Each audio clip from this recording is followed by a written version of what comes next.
de las proposiciones no de ley, la que figuraba en el orden del día con el número 6 sobre el interés de la vivienda protegida. Es del Grupo Parlamentario Socialista y la va a defender la diputada doña Mar Romiguet. Bueno, muchas gracias, señorías. Buenas tardes. De nuevo volvemos a traer a esta comisión el debate sobre la discriminación que padecen las familias usuarias de vivienda de protección oficial. Esta vez queremos centrarnos en el tipo de interés aplicable a la financiación de esas viviendas, el IRPH entidades. Es cierto que los préstamos convenidos para viviendas de protección oficial han contado con ventajas especiales adaptadas a las peculiares características socioeconómicas de los beneficiarios de este tipo de viviendas. Pero desde que se modificó la normativa eliminando las ayudas correspondientes en los distintos planes estatales de vivienda y se aplicó el IRPH entidades como tipo de interés de referencia, estos préstamos se han gravado doblemente. Este es el fondo de nuestra proposición no de ley. No entramos a valorar más que el desajuste que existe entre los préstamos hipotecarios para vivienda libre y los que están sujetos a préstamos convenidos para VPO referenciados a IRPH entidades.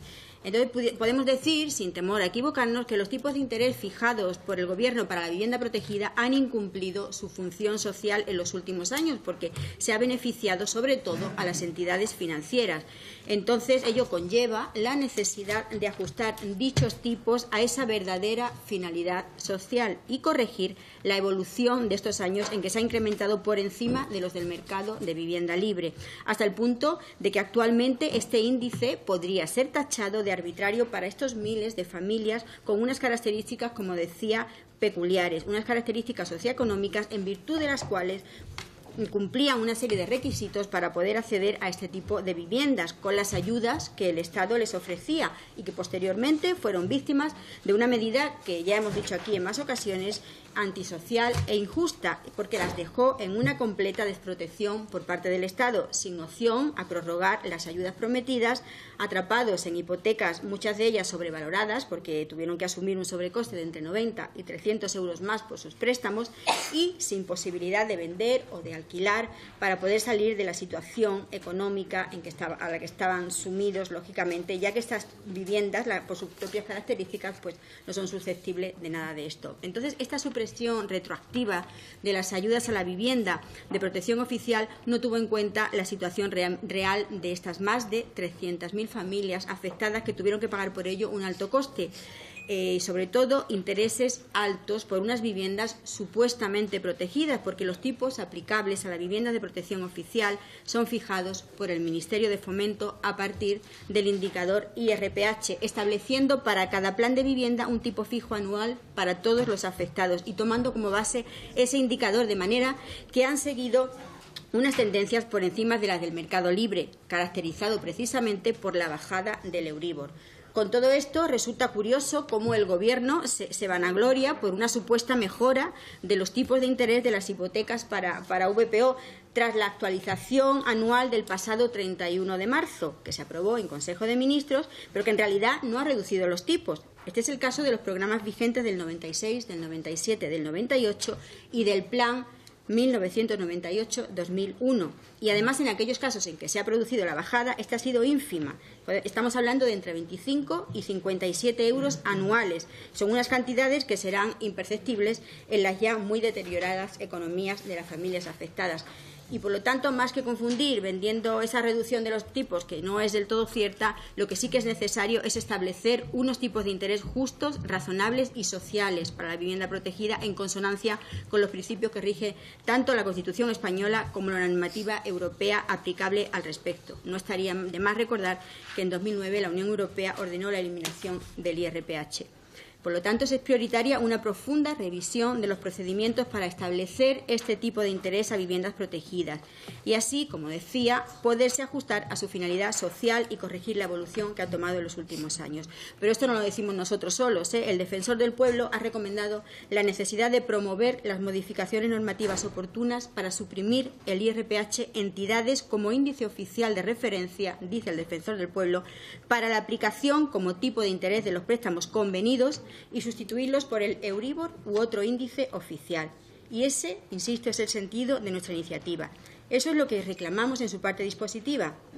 se hace además necesario compensar la situación a la que se han visto sumidas estas familias, y por eso, señorías, porque consideramos que estamos ante una situación discriminatoria para con estas familias, es por lo que pedimos el voto favorable a nuestra iniciativa. Muchas gracias.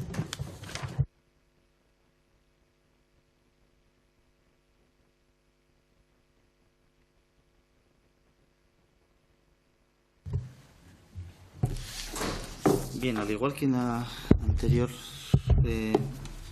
planteamiento, no estamos en principio en desacuerdo con el propósito de la proposición no de ley como tal, sino que entendemos que las dos medidas que contempla, primero, una nos parece llamativa, no sabe exactamente si cabe también posiblemente en el ámbito de la legalidad, puesto que la compensación de diferencias que propone respecto de quienes no son causantes de ese daño y que son en principio de existir algún tipo de irregularidad como consecuencia de la aplicación de IRPH, cosa que además en estos momentos está siendo discutida incluso por el Tribunal Supremo en las más recientes sentencias que acaba de dictar, pues es un propósito que, como en el anterior caso, es difícilmente compatible con la afección a una causa de interés general, como no sea la de la estimación de un motivo exclusivamente social. Pero ese no es el propósito de la política de vivienda. Es que tampoco es posible que sea el propósito de la política de vivienda cuando de lo que se trata es de que lo regule el Estado.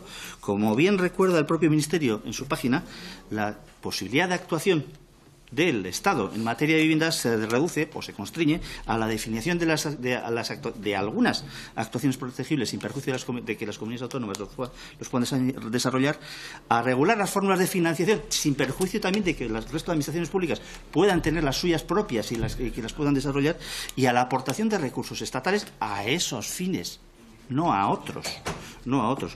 Entendemos, por eso, que esa posibilidad de que se puedan compensar diferencias acudiendo a ese mecanismo no es compatible con el ejercicio de competencias del Estado. Eso en primer lugar. Y el segundo, en cuanto a la fijación de un nuevo procedimiento de cálculo, evidentemente, si fuera una política pública ejercida también por el Estado, podría referenciarla a su propia actividad. Pero como de lo que se trata en este caso es de una actividad de fomento, en su caso de vivienda, que es la que tiene el Estado, difícilmente va a poder sustituir a esa misma actividad cuando del resto de administraciones públicas se trata. Las comunidades autónomas y las entidades locales tienen también la posibilidad de fijar en sus bases de licitación esos mecanismos.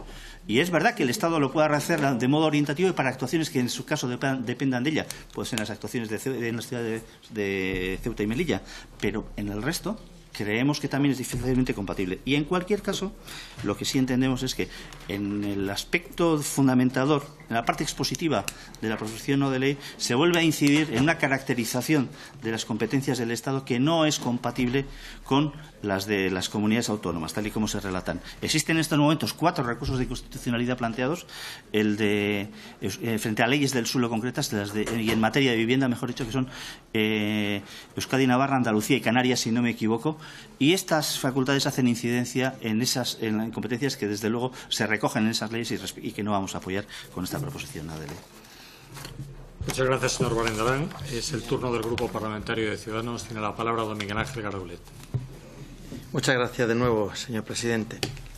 Bueno, esta PNL es una transposición literal del documento que la Coordinadora Nacional de la Plataforma de Afectados por la Asociación hizo llegar al Defensor del Pueblo en el 2006. Y bueno, y siendo cierto que los préstamos hipotecarios protegidos referidos al IRPH han fracasado en su misión de reducir los intereses y, por tanto, la carga que se produce en la adquisición de una vivienda con respecto a los intereses del mercado libre, no es menos cierto que el desplome, el problema se ha producido por el desplome del otro indicador, que es el Euribor. Es decir, en su momento, con muchos de los ciudadanos que llegaron a un acuerdo para comprar una vivienda protegida, utilizaban el IRPH porque era un tipo más o menos fijo que no tenía oscilaciones y que en ese momento estaba por debajo incluso del interés de mercado. Con lo cual, como iban a hacer una vivienda que era, desde el punto de vista, una vivienda protegida, con un acuerdo con el Gobierno de una serie de años, pues mantenían un tipo más o menos fijo que le permitía saber más o menos las cuotas constantes que iban a pagar. Por lo tanto, el perjuicio no ha sido el empeoramiento de las condiciones aceptadas desde el inicio, sino el no poder beneficiarse de la caída del Euribor. Por lo tanto, esas hipotecas que estaban referenciadas frente al Euribor, como ha bajado a niveles prácticamente del 1%, han supuesto una mejora sustancial con respecto a aquellos propietarios que tenían el IRPH como fijación del interés. Por lo tanto, el problema no es que hayan empeorado las condiciones, sino el problema es que los que tenían una hipoteca con respecto al Euribor han tenido mucho más beneficios que los que no lo tenían. Y esto ha provocado demandas por parte de los afectados. Sin embargo, el 22 de noviembre de 2017 el Tribunal Supremo ha dictaminado que la mera referencia de una hipoteca a un índice oficial como es el IRPH no implica falta de transparencia ni es un abuso. Por lo tanto, no nos parece adecuado que se pida responsabilidad a los poderes públicos que en este caso han cumplido con las condiciones pactadas en el acuerdo inicial, aunque haya fracasado su misión, y eso también es cierto, su misión social que les encomendaba. Otra cosa es que se solicitara la devolución de los intereses no recibidos por la supresión con carácter retroactivo de la subsidiación de intereses establecidos en el año 2013, que sí supuso un incumplimiento de las condiciones iniciales del préstamo. A esas familias que están solicitando que se les reponga unas condiciones que en su momento el Estado, por motu propio, se las quitó, a esas personas sí que estaríamos de acuerdo en que se les tienen que devolver los intereses. Porque encima les quitaron los apoyos y encima no podían cambiar o vender su casa porque estaban de protección oficial. Por lo tanto, las condiciones iniciales sí se les modificaron. A esas personas sí estaremos de acuerdo. Pero a todo el mundo, entiéndame, señora Rominguera, que no estemos de acuerdo. Por otra parte, parece claro que el procedimiento de cálculo de los préstamos destinados a adquisición de vivienda protegida ha fracasado en su objetivo. Eso está claro. Y siendo lesivo tanto para los ciudadanos afectados como para la propia Administración, ojo, también. Además, el IRPH ha demostrado como un índice poco transparente y problemático, lo cual ha llevado al Defensor del Pueblo a solicitar que sea eliminado como índice de referencia a los préstamos hipotecarios. Por lo tanto, le voy a pedir, señora Rominguera, que se haga una votación por puntos, porque estando de acuerdo en el punto número 2, en el punto primero no lo estamos. Entonces, le solicito que podamos votar esta PNL por puntos, porque creo que el segundo punto sí que debería salir adelante. Muchas gracias. Muchas gracias, señor Garaulet. Por el Grupo Parlamentario Confederal de Unidos Podemos, En Comú Podem, En Marea, tiene la palabra doña Lucía Martín. Gracias. Bueno, si hay algo claro en el tema del IRPH es que su método de cálculo, ¿no?, del IRPH entidades, que es el que está vigente ahora, lo hace un índice pues muy susceptible de ser manipulado, ¿no? De entrada, para calcularlo cada mes, las entidades de crédito facilitan una a una su cifra promedio, ¿no?, de la media aritmética de simple de los tipos de interés medios ponderados, bla, bla, la definición del IRPH. Pues su cifra promedio la mandan al Banco de España. Se trata de tipos TAE, por lo tanto, en esos tipos incluyen en su cálculo comisiones bancarias, gastos de formalización, etcétera, etcétera, ¿no? Cada promedio, digamos que viene por defecto incrementado de forma ya artificial y arbitraria. Pero, sin embargo, el Banco de España no solo no realiza ningún tipo de control o auditoría sobre estos datos, sino que la media de estos tipos se calcula sin tener en cuenta el volumen de negocio de cada entidad. Eso supone que cualquier alteración de un tipo de interés por parte de una sola entidad, aplicado a sus propios clientes, por ejemplo, hace que el IRPH varíe su valor definitivo. Es decir, cualquier entidad, grande o pequeña, porque pesan todas igual, tiene la capacidad de hacer variar el índice a su voluntad. Esto contrasta con el Euribor, ¿no?, que se determina por una media ponderada del interés al que supuestamente se prestan el dinero el conjunto de las entidades europeas, ¿no? La gente que contrató sus hipotecas con IRPH pues las ha pasado de todos los colores. Antes de 2013 existían tres modalidades: el de cajas, bancos y entidades.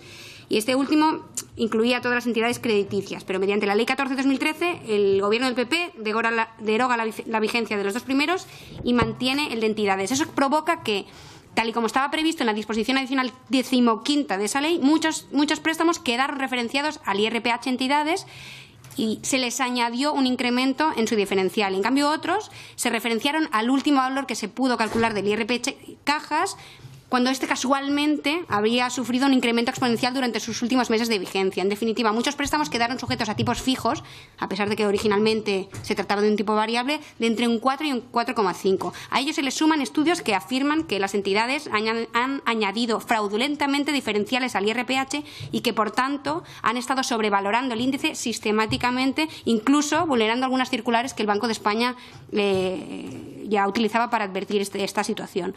Luego está el tema de la más que posible información engañosa por parte de las entidades, en los casos que existiera información, sobre el índice, porque se ofrecía como un precio más estable que el Euribor, se vendía como un índice que no podía subir ni bajar tanto como el Euribor y, sin embargo, si se analiza la evolución de ambos índices de acuerdo con las publicaciones del Banco de España, se puede ver que el IRPH siempre estuvo por encima del Euribor con una diferencia de entre 1 y 3 puntos. Y en cuanto a la estabilidad, pues hay algunos periodos igualmente inestables por parte del IRPH o más inestables que el Euribor. Y además el cálculo del índice, en su cálculo se han incluido todos estos años hipotecas que contenían cláusulas suelo, que, como saben, han sido declaradas nulas recientemente. Bueno, en definitiva, está claro que este índice se construye a partir de un cálculo que está plagado de irregularidades y de arbitrariedades y que no puede seguir siendo utilizado.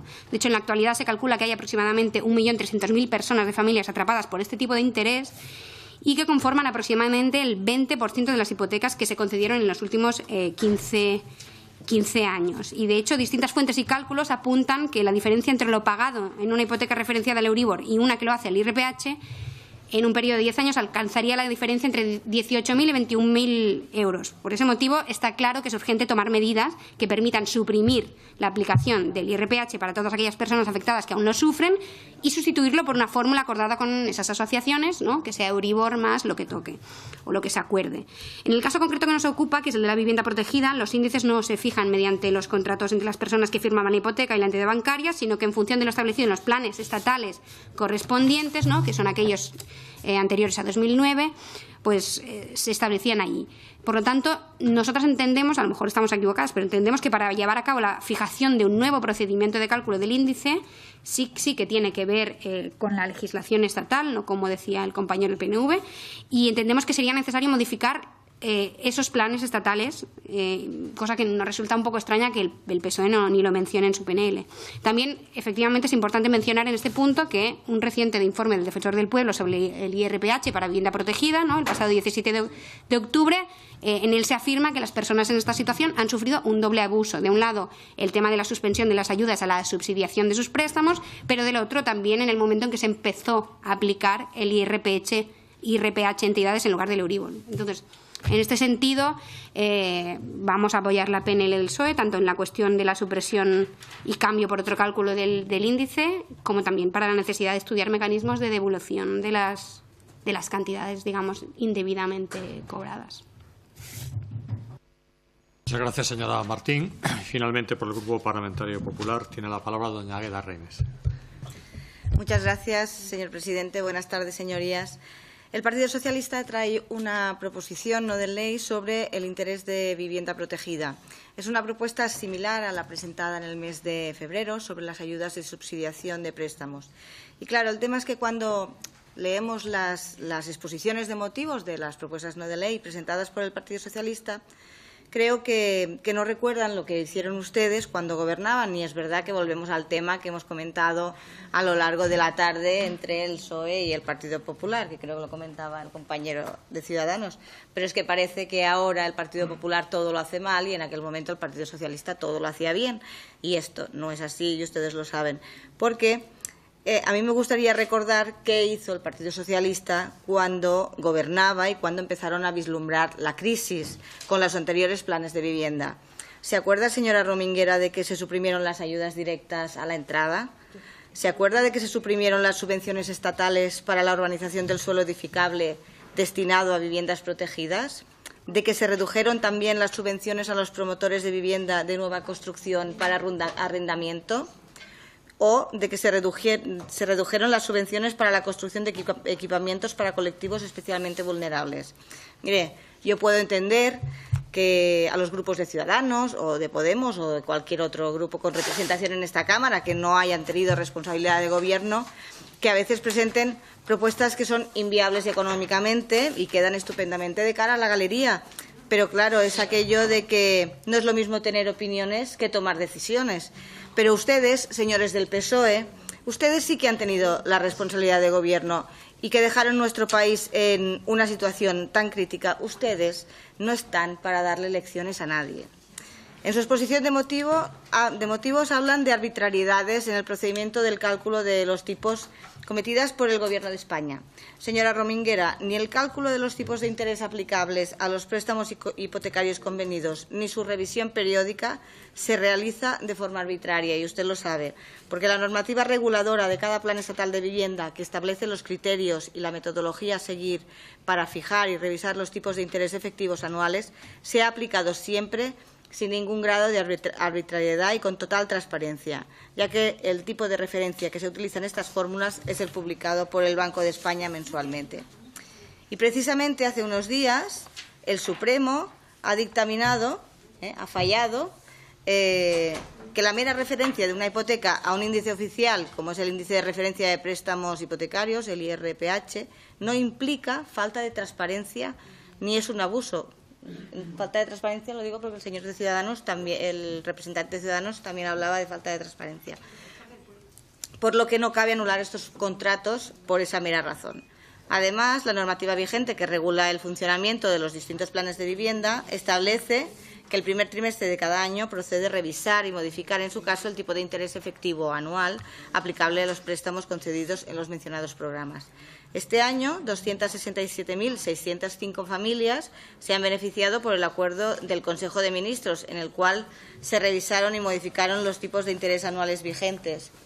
Así, las hipotecas que se concedieron bajo el programa en 1996 pasarán a pagar el 2,50%, lo mismo que hace un año, pero los propietarios de una casa perteneciente al programa 2002-2005 pasarán a pagar el 1,87 al 1,74 y los propietarios de una casa perteneciente al plan 2005 y 2008 pasarán de pagar el 1,90 al 1,75.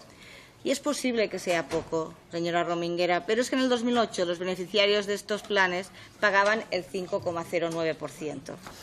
Por lo tanto, otra de las cosas que tampoco se ha impedido en ningún momento, pero que ha de ser obligatorio seguir el procedimiento administrativo descrito para la revisión de los préstamos convenidos en aplicación del principio de legalidad. Ello, como decía, no ha impedido en ningún momento que los beneficiarios de dichos préstamos convenidos se pasasen a un préstamo libre en caso de que los tipos de interés aplicables en el mercado libre les favoreciesen. Y ya voy acabando, señor presidente. Nuestro grupo considera que lo que se propone en esta PNL plantearía problemas desde el punto de vista jurídico, ya que se estarían modificando relaciones jurídicas concertadas por los consumidores y las entidades de crédito basándose en las características publicadas en su momento, que se varían a posteriori. Por lo tanto, no podemos apoyar esta propuesta no de ley. Muchas gracias. Muchas gracias, señora Reinés. Señora Rominguera, ¿va a permitir la votación por puntos? Sí, le permitimos. Gracias. Pregunto a los portavoces si ya tienen a todos sus efectivos.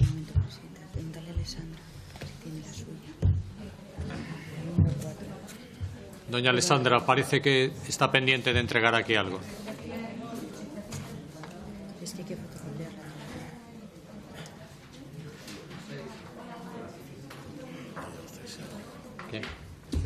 César ha salido un momento.